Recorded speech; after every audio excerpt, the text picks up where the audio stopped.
Quand une loi est contestée, quand les résultats des élections font débat, ou quand on parle de la Constitution, très souvent, toujours et toujours, un mot revient, la Cour constitutionnelle.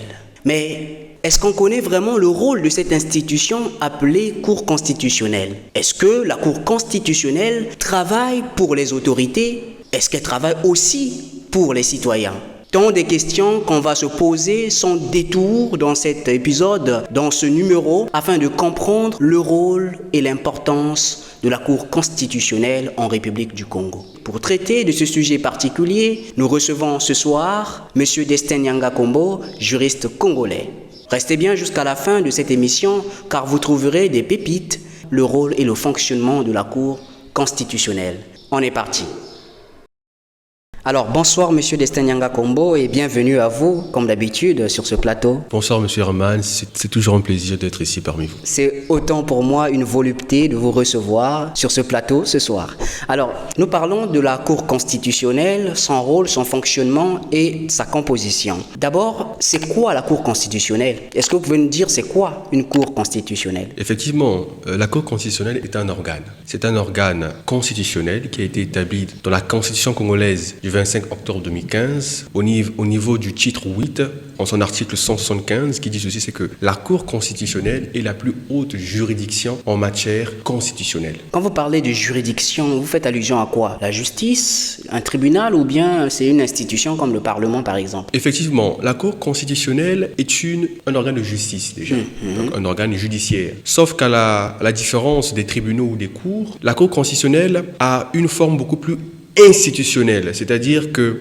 la puissance ou le rôle qu'incarne la Cour constitutionnelle fait d'elle une institution au même titre que le Parlement. Et nous avons d'ailleurs la loi organique numéro 28-2018 du 7 août 2018 qui vient préciser le fonctionnement même de cette institution. Car la Cour constitutionnelle a un rôle très important car elle assure éminemment la conformité, dira-t-on, de tous les actes que peut prendre les institutions de la République. Non, mais c'est très intéressant ce que vous dites, puisque vous parlez d'une loi organique. C'est une loi qui vise donc à compléter les dispositions de la Constitution.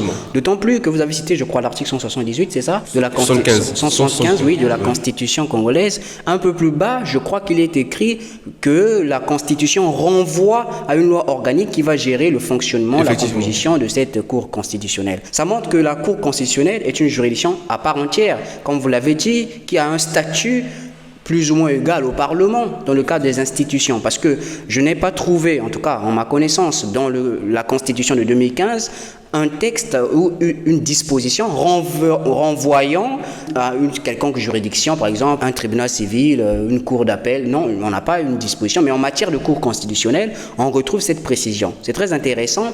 Alors, si la Cour constitutionnelle est une juridiction qui est au sommet, c'est une juridiction qui est fondamentale, particulière, quel est son rôle? À quoi sert-il finalement? Ou sert-elle en tant que cour? Effectivement, le premier rôle de la Cour constitutionnelle est avant tout l'interprétation de la Constitution. Et l'interprétation de la Constitution peut prendre plusieurs proportions. Il s'agit déjà, dans un premier temps, de s'assurer de la conformité des lois de façon a priori et a posteriori, c'est-à-dire avant la promulgation ou après l'application même de la loi. Quand vous parlez de promulgation, vous faites allusion à quoi? Parce que nous avons des non-juristes aussi qui nous suivent. La promulgation, c'est tout simplement la sortie, pour faire simple, de la loi dans la société. Parce qu'avant que la loi puisse sortir de la société de façon assez simple, il y a des étapes qui sont ponctuées ou finalisées par l'adoption parlementaire de la loi. Mais pour adopter la loi au Parlement, il faut déjà que la Cour constitutionnelle puisse donner son aval pour dire que non, si c'est une loi contre le tabagisme, que cette loi ne puisse pas être inconstitutionnelle à la Constitution. Vous voyez un petit peu, ça c'est le rôle a priori, donc le contrôle a priori fait par la Cour constitutionnelle donc sur après une loi. l'adoption de la loi par le Parlement. Effectivement. Donc le Parlement a adopté avant que le président de la République, parce que c'est lui qui est l'autorité qui est chargée de la promulgation, avant la promulgation de la loi, la sortie de la loi, comme vous l'avez dit, la Cour constitutionnelle doit préalablement autoriser cette promulgation, on va dire, autrement dit, de la loi. Donc vous avez parlé d'une adoption ou d'un rôle a priori dans le cas de la sortie de la loi de la Cour constitutionnelle, et puis d'un rôle a posteriori que vous allez nous expliquer tout à l'heure. Mais avant, j'aimerais juste rappeler quelque chose, parce que la loi, en réalité, donc le texte juridique qui est voté en réalité au Parlement, qui est adopté au Parlement, il y a deux mouvements. Il y a ce qu'on qu'on appelle le projet de loi quand l'initiative de la loi émane du gouvernement. Pourquoi? Parce que le gouvernement, c'est lui qui gouverne un pays, c'est lui qui connaît les réalités du terrain. Donc le gouvernement, je pense qu'il est habilité à même à proposer une loi. En réalité, on va appeler ça projet de loi. Ouais. En droit, il fait un projet de loi, il soumet au Parlement, le Parlement décide d'adopter ou d'amender s'il y a des choses à modifier. Et là aussi, c'est juste une précision pour celles et ceux qui nous suivent, qu'il peut y avoir une proposition de loi lorsque l'initiative de cette loi part du Parlement. Un député, un sénateur qui propose une loi. Et une fois que la loi a été adoptée, qu'il s'agisse d'un projet ou d'une proposition de loi, il faudrait qu'il y ait un contrôle a priori, comme vous l'avez dit, de la Cour constitutionnelle pour vérifier la conformité de la loi qu'on a adoptée mais qui n'a pas encore été promulguée par rapport à la Constitution. C'est cela. Voilà, c'était juste pour éclaircir celles et ceux qui nous suivent. Alors, quand vous parlez du contrôle a posteriori, est-ce que vous pouvez nous expliquer comment ce dernier s'effectue? Effectivement, le contrôle a posteriori, c'est un contrôle qui s'effectue après la sortie de la loi. Aujourd'hui, si la loi sur le tabagisme, par exemple, a été votée, le président l'a promulguée, après 2 ans, on se rend compte que les dispositions de cette loi violent la Constitution. Et lorsque les gens, la société, qui est censée respecter la loi, se rend compte que leurs droits et libertés sont violés par cette loi sur le tabagisme. Donc le texte qui a été adopté par le Parlement. Par le Parlement et promulgué par le président viole leurs droits et libertés fondamentaux. Ceux-ci peuvent se pourvoir devant une juridiction pour invoquer la question d'exception d'inconstitutionnalité. Ça, c'est devant une juridiction. Je crois, je ne sais pas, mais en droit français, c'est juste une référence, une réflexion que je nous fais. On parle de QPC. Effectivement. Question prioritaire de constitutionnalité. Est-ce que c'est la même chose ici dont vous parlez? Effectivement. La QPC et l'exception d'inconstitutionnalité, c'est la même chose, mais puisque nous ne sommes pas en France, nous sommes bien en droit congolais, nous utilisons les termes congolais. Au Congo, on appelle ça question d'exception de constitutionnalité. L'exception d'inconstitutionnalité, pour faire simple. L'exception d'inconstitutionnalité de cette procédure.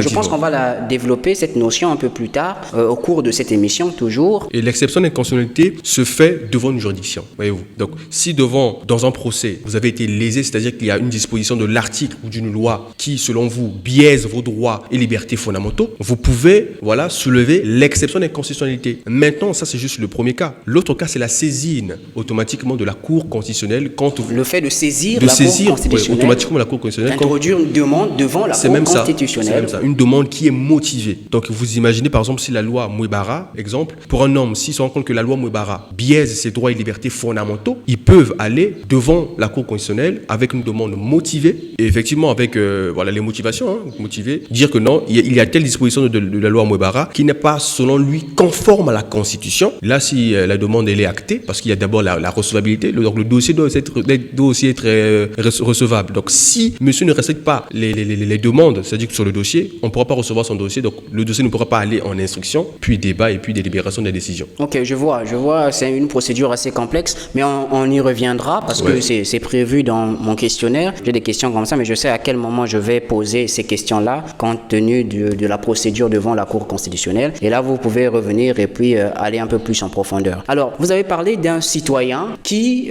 soulève l'exception d'inconstitutionnalité. Est-ce que vous pouvez nous dire comment les décisions rendues par la Cour constitutionnelle peuvent impacter la vie des citoyens ou d'un citoyen en particulier en République du Congo? C'est possible? À quel moment ou comment ces décisions peuvent-elles impacter un citoyen? Déjà, il s'agit de retenir une chose, c'est que les décisions rendues par la Cour constitutionnelle ne sont pas susceptibles de recours. C'est-à-dire que dès l'instant où la Cour constitutionnelle dit que I égale à I, O égale à A, c'est comme ça. Aucune institution de la République ne peut remettre en cause une décision de la Cour constitutionnelle. Vous voyez? Donc si aujourd'hui un citoyen se sent lésé par une loi, si la Cour constitutionnelle tranche en disant que non, telle loi est inconstitutionnelle, elle est inconstitutionnelle. Et la Cour constitutionnelle a aussi un but très fondamental parce que la Cour constitutionnelle est là aussi pour garantir la séparation des pouvoirs, donc garantir l'efficience de la séparation des pouvoirs. Parce que dans un État, il y a des institutions, mais il y a aussi les administrés, donc le peuple. Donc pour que le peuple puisse mieux vivre, pour que le peuple puisse respecter les lois, il faut bien évidemment qu'il puisse y avoir une juridiction qui s'assure que les lois qui doivent s'appliquer au peuple sont conformes à la Constitution que le peuple elle-même a votée. Voyez-vous. Donc si aujourd'hui le Parlement décide de promulguer, plutôt d'adopter une loi qui n'est pas conforme aux idéaux de la Constitution que le peuple a votée, il est tout à fait normal que la Cour constitutionnelle, qui est censée incarner cette protection constitutionnelle de la loi, de la loi fondamentale que le peuple a votée, puisse la censurer. C'est tout à fait normal. Donc la Cour constitutionnelle, comme son nom l'indique, c'est le protecteur de la Constitution, le protecteur des intérêts même de la Constitution. Donc du peuple automatiquement. Oui, donc du peuple, oui, puisque c'est le peuple, la Constitution, c'est la volonté populaire, on va appeler ça comme ça, puisque ce dernier est souvent adopté par référendum. Effectivement. Donc vous voyez un peu, c'est vrai qu'on retrouve parfois dans certains pays un plébiscite, on dit que c'est référendum, en réalité c'est un plébiscite. Bon, ça c'est des questions techniques du droit constitutionnel, mais si la Cour constitutionnelle rend des décisions insusceptibles de recours, c'est-à-dire des décisions qu'on ne peut pas contester, parce que c'est la haute juridiction qui les a rendues, on peut dire qui ou quelles sont les personnes qui composent cette institution pour que cette institution puisse avoir une telle notoriété, une telle autorité vis-à-vis des autres juridictions de la nation. Quels sont les membres de la Cour constitutionnelle qui composent la Cour constitutionnelle et si possible, vous pouvez nous dire comment ces personnes sont choisies ou nommées. Effectivement, déjà essayer de rappeler qu'en droit congolais, en tout cas en droit constitutionnel congolais, la Cour constitutionnelle se compose de 9 membres. Nous en avons 3 nommés par le président de la République. Donc le président de la République nomme 3 personnes, 3 membres effectivement, de la Cour constitutionnelle. Le président du Sénat en nomme 2. 2 par le président du Sénat. 2 par le président de l'Assemblée nationale. 2, ça fait déjà 7. Et 2 proviennent de la Cour suprême. 2 de la Cour suprême, ça fait donc 9 membres. Effectivement. Donc la Cour suprême elle-même nomme 2 personnes, effectivement, 2 membres. 2 membres. Comment fait-elle ou comment procède-t-elle à nommer ou dans la nomination de ces 2 membres que vous avez cités tout à l'heure? Est-ce que c'est les gens que le président de la République, le président du Sénat et le président de l'Assemblée qui ont été nommés comme membres de la Cour constitutionnelle qui nomment à leur tour 2 autres membres, ou bien c'est la Cour, comment se fait la en fait, c'est la nomination? Cour suprême en tant qu'institution. Ah, la Cour suprême, j'ai cru entendre la Cour constitutionnelle. D'accord, excusez-moi. Excusez-moi, c'est la Cour suprême qui nomme aussi 2. Ah oui, je vois. Un total de 9. Et si vous remarquez bien, dans cette nomination, on respecte la séparation des pouvoirs. Donc, nous avons le pouvoir exécutif, en l'occurrence le président de la République, qui en nomme 3. Nous avons le pouvoir législatif. Il nomme 4. Qui en nomme 4. Oui, et enfin, le président du Sénat, et enfin le pouvoir judiciaire incarné par la Cour suprême, qui en nomme 2. C'est bien cela. Donc, nous avons bel et bien la séparation des pouvoir. Est-ce que les personnes qui sont nommées, je sais que c'est vraiment une question très technique, est-ce que les personnes qui sont nommées comme membres de la Cour constitutionnelle, il y a une exigence en termes de moralité, en termes de diplôme, etc. Parce que c'est quand même des juges. On les appelle les juges au niveau de la Cour constitutionnelle. Est-ce que les gens qui sont nommés au niveau de la Cour constitutionnelle doivent forcément avoir un certain diplôme? Est-ce qu'ils doivent être des docteurs? Est-ce qu'on peut avoir un master? Est-ce qu'ils doivent forcément faire le droit? Ou on peut prendre un philosophe, un historien ou un parlementaire pour devenir membre de la Cour constitutionnelle? Non, c'est-à-dire que la Cour constitutionnelle obéit à des canevas totalement différents et très spécifiques à eux. Déjà, une personnalité qui siège à la Cour suprême n'a pas un statut de magistrat. Déjà. Constitutionnelle ou suprême? La Cour constitutionnelle, pardon, n'a pas un statut de magistrat. C'est-à-dire qu'il n'obéit pas à cet ordre-là, déjà.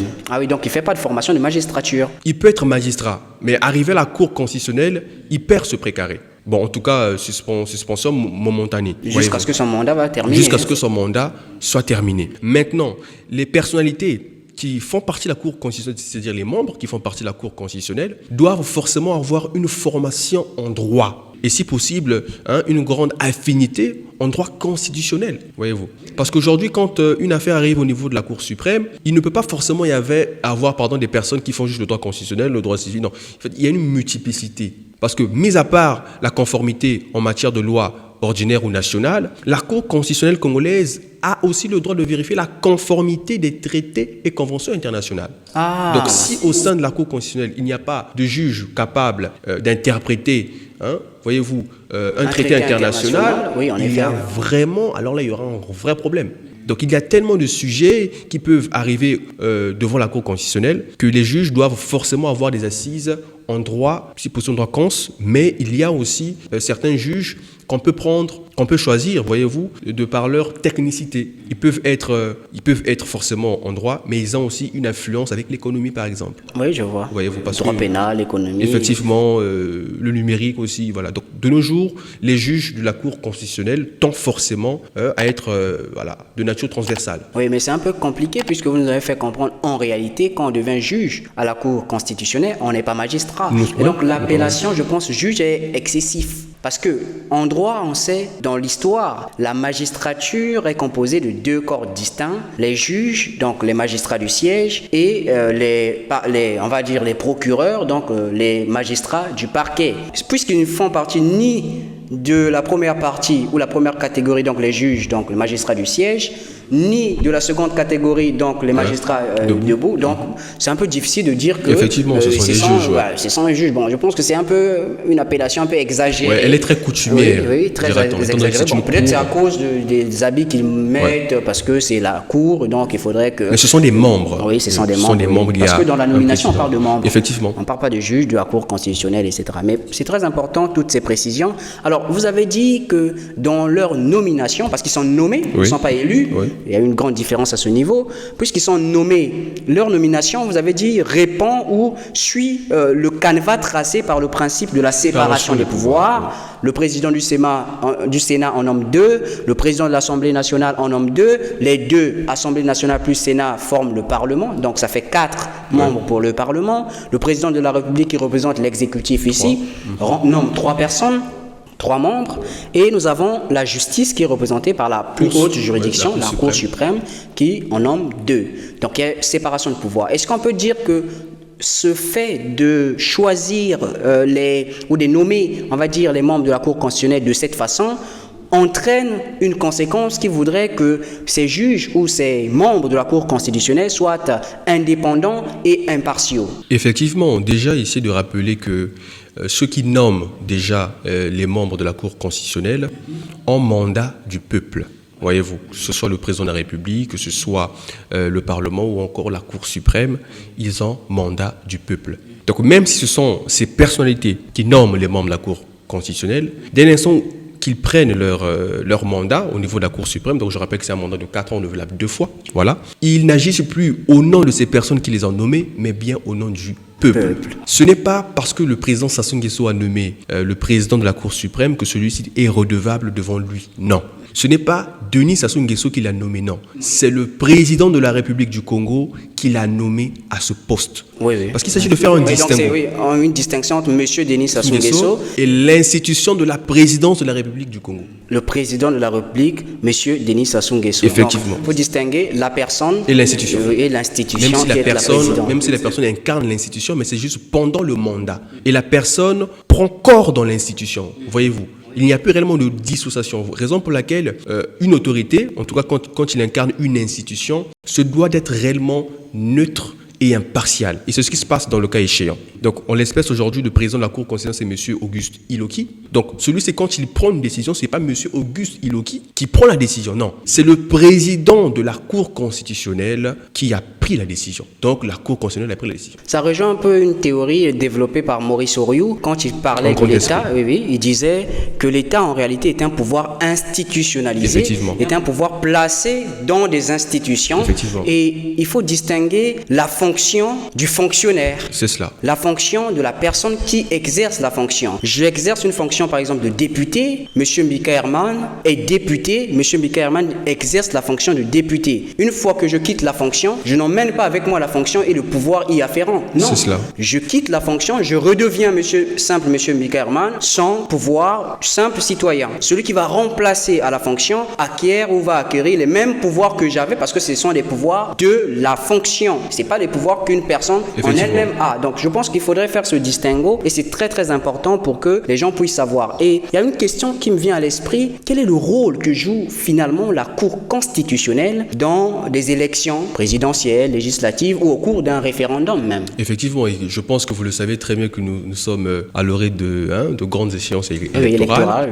Et vous savez très bien que les élections attisent souvent des conflits. Aujourd'hui, si le président de la République sortant venait encore à briguer notre mandat, ce qui est tout à fait constitutionnel, le faisait, mais ceux qui ont perdu les élections, je ne pense pas qu'ils pourront l'accepter très facilement. En effet. Donc c'est tout à fait normal aujourd'hui que la Cour constitutionnelle, qui se charge évidemment de l'application, de la conformité de la Constitution, puisse éminemment aller sur le terrain, se rendre compte qu'effectivement que les élections qui ont vu M. Denis Sassou Nguesso, président sortant vainqueur des élections, des élections présidentielles, puissent être probantes, voyez-vous. Donc c'est tout à fait normal. En fait, c'est comme si c'est la Constitution qui vient rendre compte que les élections qui est un événement constitutionnel, c'est bien passé. Parce que la Cour constitutionnelle représente, si je peux me le permettre, la Constitution elle-même. Voyez-vous, c'est le moteur de la Constitution. Donc quand elle vient sur le terrain, bon, nous avons un événement constitutionnel, élection du président de la République, élection législative ou sénatoriale. Bien. Comment cela s'est passé?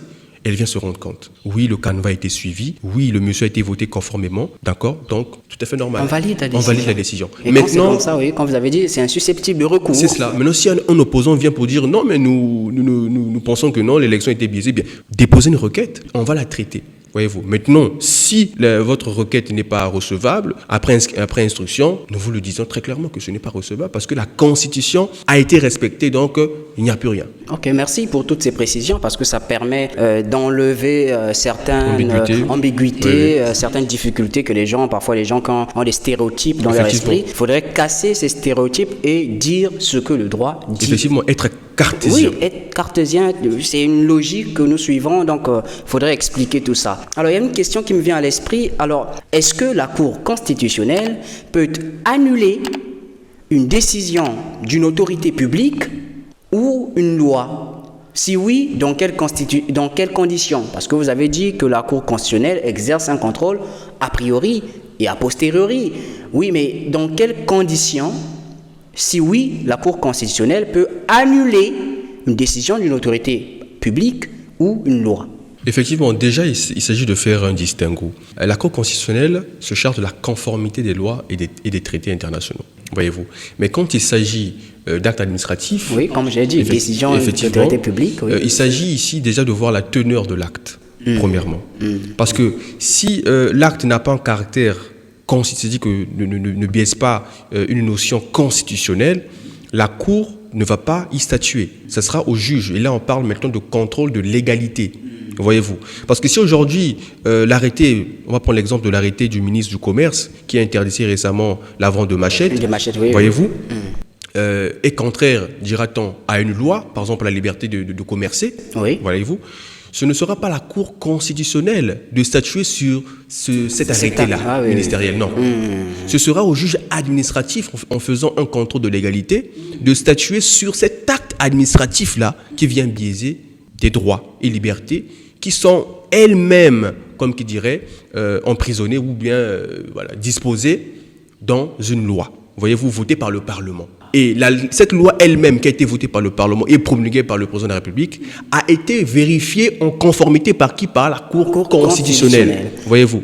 Donc ce mécanisme a permis ou permet littéralement de faire en sorte que tout acte administratif, voyez-vous, ne puisse pas forcément aller devant la Cour constitutionnelle. Oui. Maintenant, s'il y a un décret qui a été pris par le président de la République ou par le Premier ministre, puisque ce sont les deux seules personnes qui disposent de façon primaire du pouvoir réglementaire. Oui, le pouvoir réglementaire, oui. Et si ce décret-là, cet acte administratif-là, biaise les droits et libertés fondamentaux des citoyens ou autre chose, là, la Cour constitutionnelle peut statuer. Vous imaginez aujourd'hui si un décret va à l'encontre de l'article 125 de la Constitution congolaise. La répartition des compétences réglementaires et les compétences de la loi. Oui. La Cour constitutionnelle doit effectivement statuer pour dire effectivement que tel décret biaise l'article 125, donc ce décret est inconstitutionnel. Donc cet acte est inconstitutionnel.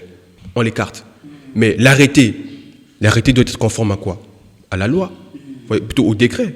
Et le décret conforme à la loi, etc. C'est la pyramide de Kelsen. Oui. Sinon, on se retrouvera avec des arrêtés préfectoraux ou arrêtés communaux, ou des arrêtés communaux qui seraient inconstitutionnels. Non.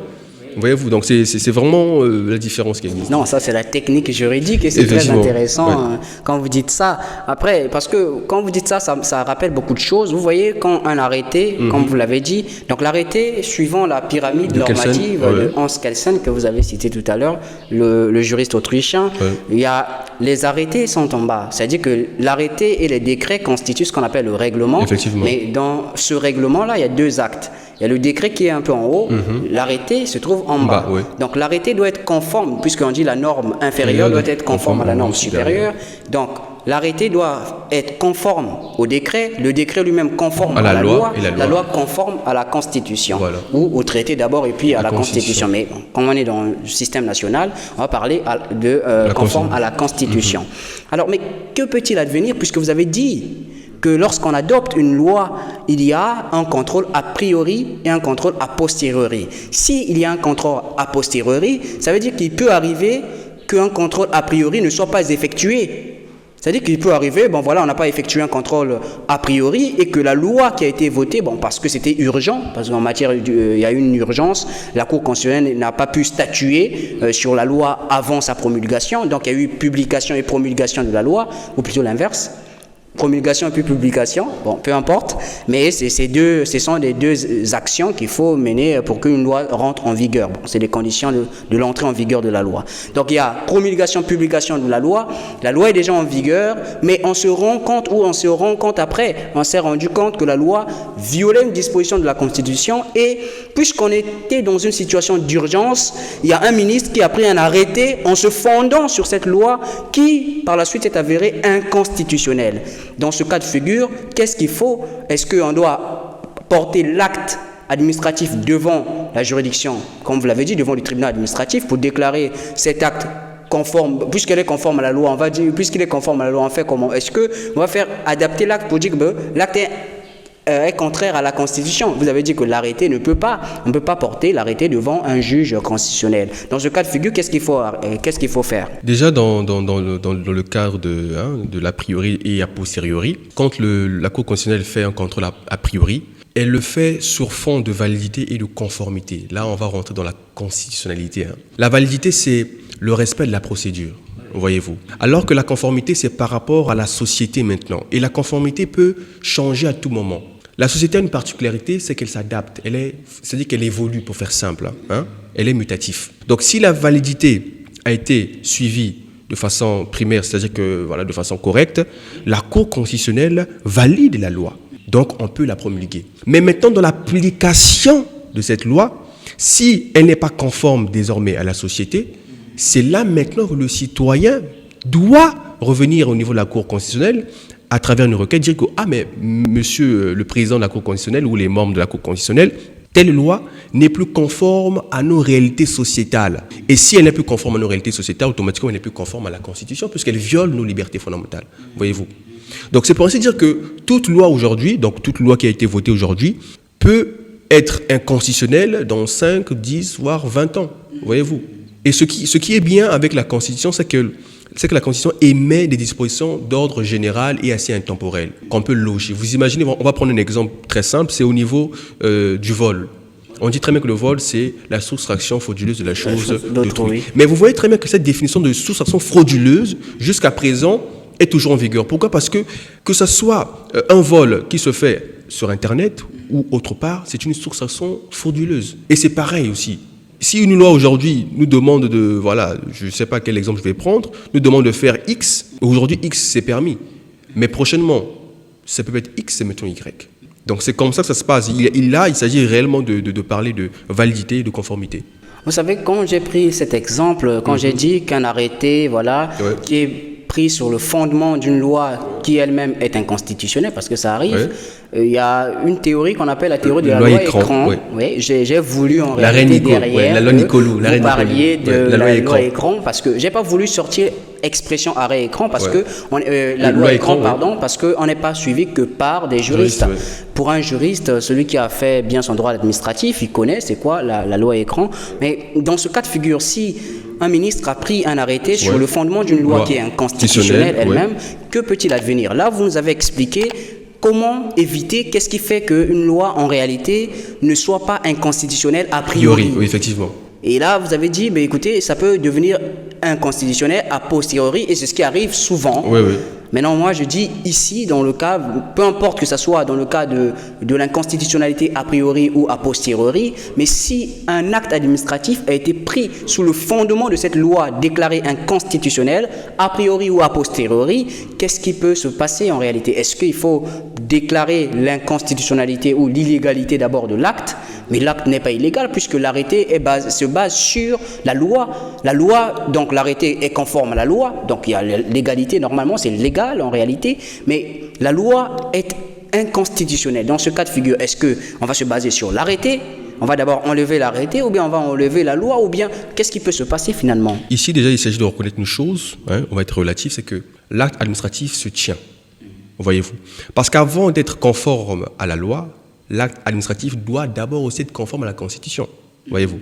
Et si l'on parle de loi écran, c'est parce que c'est la loi qui est inconstitutionnelle, voyez-vous, et dans l'acte.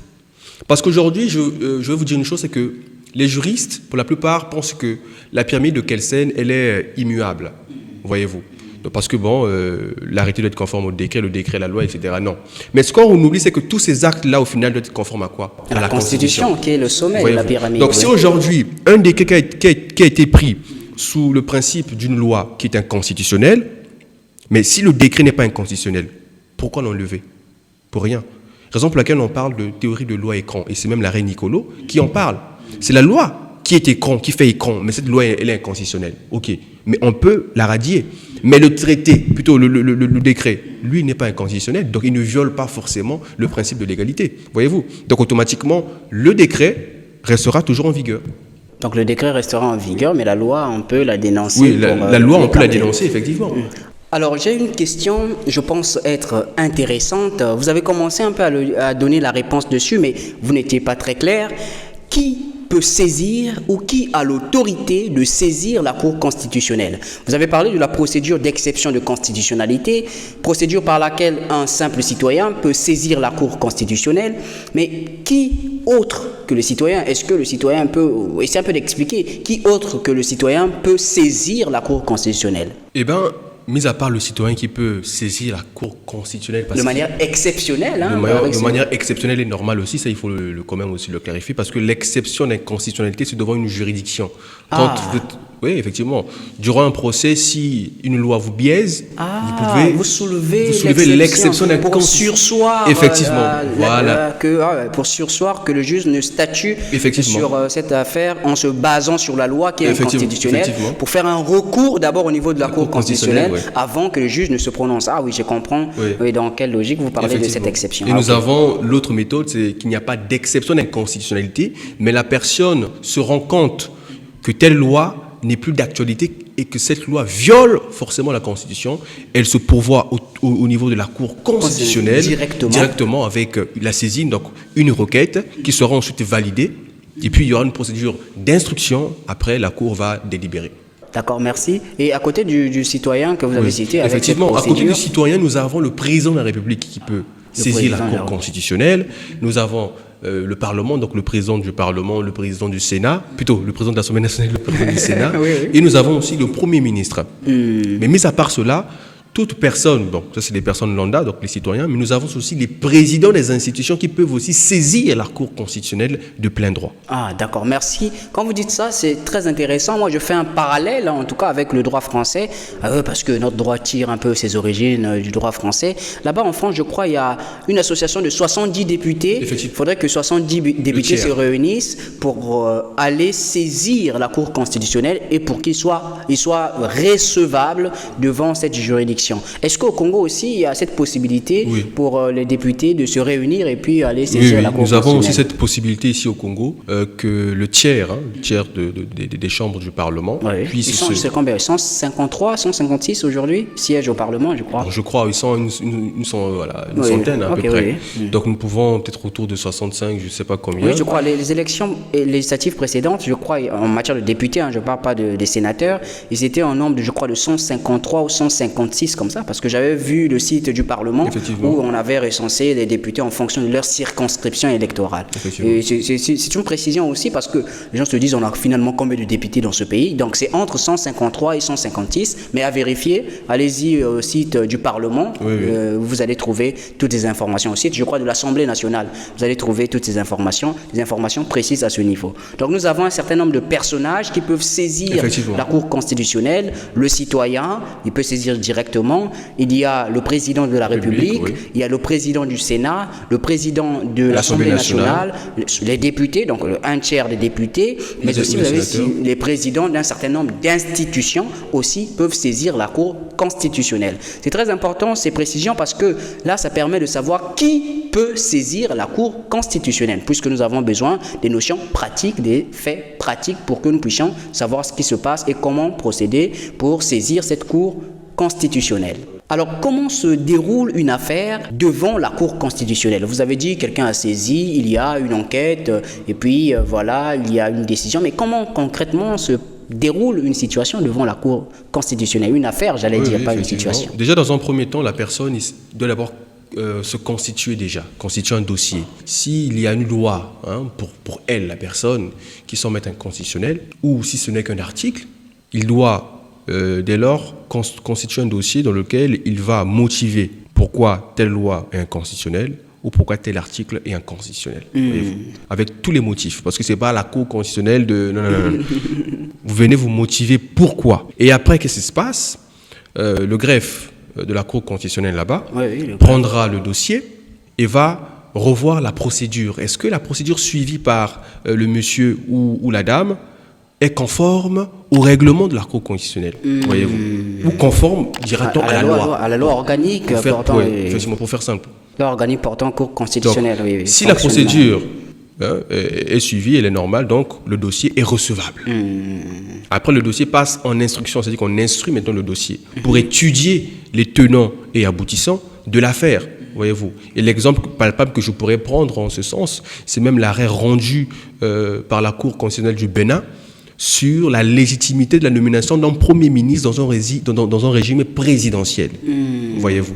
Donc il y avait non seulement de grandes personnalités, mais aussi des citoyens qui avaient éminemment saisi la Cour constitutionnelle pour dénoncer l'illégalité de la nomination d'un Premier ministre dans un régime présidentiel. Voyez-vous. Oui, c'est très important. Après, bien évidemment, l'instruction, les juges, donc les membres de la Cour constitutionnelle, vont désormais s'asseoir à huis clos, débattre de la question, et quand la solution elle est trouvée, la décision elle est rendue. Voyez-vous. Donc il y a la délibération et puis il y a la décision qui... Oui, ok, je viens. Vous avez dit au début de cette émission qu'en réalité, les décisions rendues par la Cour constitutionnelle sont insusceptibles de recours. Ce sont des décisions, permettez-moi, qui sont définitives. Alors, ça me pose une question, en fait, ça me suscite une question en moi qui est de savoir quel est finalement le pouvoir, jusqu'où peut aller une Cour constitutionnelle? Quel est le pouvoir qu'a cette Cour constitutionnelle? Effectivement, aujourd'hui, il s'agit quand même de clarifier une chose, c'est que la Cour constitutionnelle a une place très importante dans une république, surtout comme la nôtre, avec notre constitution, pour moi, qui est la plus belle. Et voyez-vous, la Cour constitutionnelle, je vais prendre un exemple, c'est la Haute Cour constitutionnelle de Madagascar, dans les années 2010, etc., qui avait rendu une décision très forte et qui, je pense, avait marqué littéralement l'avenir constitutionnel de l'Afrique. Il y avait le président Eri, qui avait omis, durant 2 ans, de nommer les membres de la Haute Cour de justice qui, selon la Constitution, rend le président de la République justiciable devant elle. Donc, durant 2 ans, le président n'a pas nommé les membres de cette Haute Cour de justice. Oui. Vous voyez très bien que le président est en faute grave, parce qu'il n'obéit pas à la Constitution, alors que, selon la Constitution malgache, le président est le garant de la Constitution, mais surtout de la continuité de l'État. Donc, ne pas nommer des membres enfreint automatiquement à la Constitution, mais surtout à la continuité de l'État. Voyez-vous. Automatiquement, il y a des députés, au nombre de 60, qui se sont pourvus au niveau de la Haute Cour constitutionnelle pour débuter ou amorcer, pour amorcer une procédure de destitution du président de la République pour faute grave à la nation. Wow. Et donc la Haute Cour de justice, c'est après enquête, oui. La Haute Cour de justice a statué. Mais en statuant, la Haute Cour de justice a été, la Haute Cour constitutionnelle. La Haute Cour constitutionnelle, de Madagascar, effectivement, a montré quelque chose de plus solennel. Effectivement, le président, suivant les faits, il doit être déchu. Wow. Mais la Haute Cour de justice n'a pas déchu le président en ce sens que l'activité ou sinon le climat socio-économique du pays ne le permettait pas. Parce que celui-ci a éminemment commis une faute. Le président, oui. Mais sa destitution conduira forcément à des troubles, voire à la guerre civile. Et c'est là où on se rend compte que la Haute Cour constitutionnelle de Madagascar, mis à part le fait qu'elle doit statuer sur la faute du président, a aussi pensé au peuple. Et que fait la Haute Cour constitutionnelle de Madagascar? Il dit ceci. Premièrement, le président, on accepte qu'il a commis une faute, mais étant donné le climat socio-économique et politique du pays, on ne peut pas aujourd'hui destituer le président pour automatiquement aller aux élections présidentielles, puisque nous ne pourrons pas le faire. Il faudrait automatiquement rentrer en période de transition. Mais la transition ne peut pas automatiquement être sous l'égide du président qui a commis la faute et à cause de qui la transition est entrée en vigueur. Qu'est-ce que la Haute Cour a décidé? Automatiquement, le président reste en vigueur, effectivement, mais celui-ci ne bénéficie plus du pouvoir réglementaire. Ah, le pouvoir de prendre des actes en réalité, donc de diriger, autrement dit, d'administrer, voilà. Oui, parce que c'est des actes d'administration. Le gouvernement en place durant les 2 ans où il n'a pas pu nommer les membres, ont été nommés par lui, automatiquement ce gouvernement n'a plus de légitimité constitutionnelle. Qu'est-ce qui se passe? Le gouvernement est démis. Et on laisse place à un gouvernement de transition et d'union nationale. Ah. Parce que dès l'instant où 60 membres du Parlement ont saisi la Haute Cour constitutionnelle, c'est pour ça que le président n'a plus de légitimité au sein du Parlement. Voyez-vous? En fait, c'est une forme de motion de censure, même si c'est porté devant la Cour constitutionnelle. Oui. Alors, je trouve que la Cour constitutionnelle, si elle arrive vraiment à avoir ce pouvoir de destituer un président de la République parce que ce dernier n'a pas respecté la Constitution, c'est quand même intéressant de savoir que cette Cour a une grande puissance. Une très grande puissance. Est-ce que la Cour constitutionnelle, dans une certaine mesure, peut impacter ou influencer une loi, par exemple, votée par le Parlement? Est-ce que la Cour constitutionnelle peut influencer les lois votées par le Parlement? C'est possible? Effectivement, et c'est même l'un de mes enseignants, le docteur Onzoka Séverin, qui l'a d'ailleurs si bien expliqué dans son article. Ah, il a écrit un article sur le sujet? Effectivement. Waouh, c'est super.